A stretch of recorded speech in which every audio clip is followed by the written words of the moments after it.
নেত্রকোনার দুর্গাপুর ও কলমাকান্দা উপজেলার পাহাড়ি টিলায় একসময় ছিল দেশীয় গাছপালা, বন্যপ্রাণী ও ক্ষুদ্র নৃগোষ্ঠীর সহাবস্থান।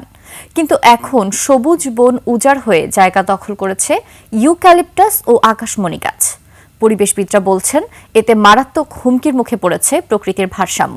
নেত্রকোনা প্রতিনিধি মনোরঞ্জন সরকারের তথ্য ছবিতে দেখুন ডেস্ক রিপোর্ট। একসময় এই পাহাড়ে ছিল বাঘ, হরিণ, বানর, সাপ ও নানা প্রজাতির দেশীয় পশু পাখি। কিন্তু সামাজিক বনায়নের আওতায় কলমাকান্দা ও দুর্গাপুরের ছোট ছোট টিলায় ইউক্যালিপটাস ও আকাশমণি গাছের আধিপত্যে প্রাণীরা হারিয়েছে তাদের আবাস। পাখির কোলাহল মুখর বনভূমি আজ প্রায় নিঃশব্দ। ইউক্যালিপটাস ও আকাশমণি মাটির গভীর থেকে পানি শোষণ করায় আশপাশের মাটি শুকিয়ে যাচ্ছে। এতে পরিবেশ ও জীববৈচিত্র্য হুমকির মুখে পড়েছে।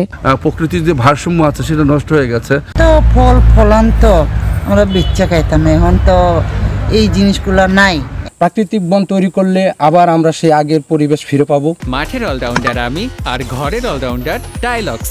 টাইলক্স টয়লেট ক্লিনার, ক্লিন মানেই টাইলক্স। ফলজ এবং বনজ গাছ রোপণ করার ফলে একদিক দিয়ে যেমন আর্থিকভাবে লাভবান হয়ে যায়, অন্যদিক থেকে পুষ্টির চাহিদাও পূরণ হয়।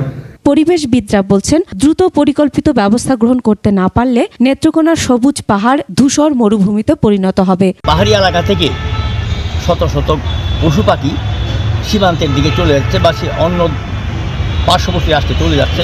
এদিকে বনের আগের অবস্থা ফিরিয়ে আনতে ওষুধি ও ফলজ গাছ রোপণের কথা বলছে স্থানীয় বন বিভাগ। শেষ সময় খাদ্য সংকটে জাম গাছ, পাতা, কচি পাতা বানরের প্রিয় খাবার হয়ে থাকে। খাদ্য সংকটে এই ধরনের গাছগুলো আমাদের বনাঞ্চলে লাগানো হচ্ছে।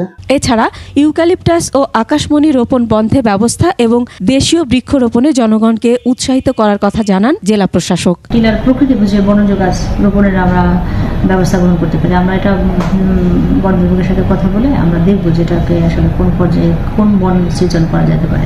এলাকাবাসী ও সংশ্লিষ্টরা বলছে, প্রকৃতির ভারসাম্য রক্ষা করতে হলে এখনই প্রয়োজন সচেতনতা বৃদ্ধি ও কার্যকর ব্যবস্থা গ্রহণ। Masum আলিসা, desk report, 21 television.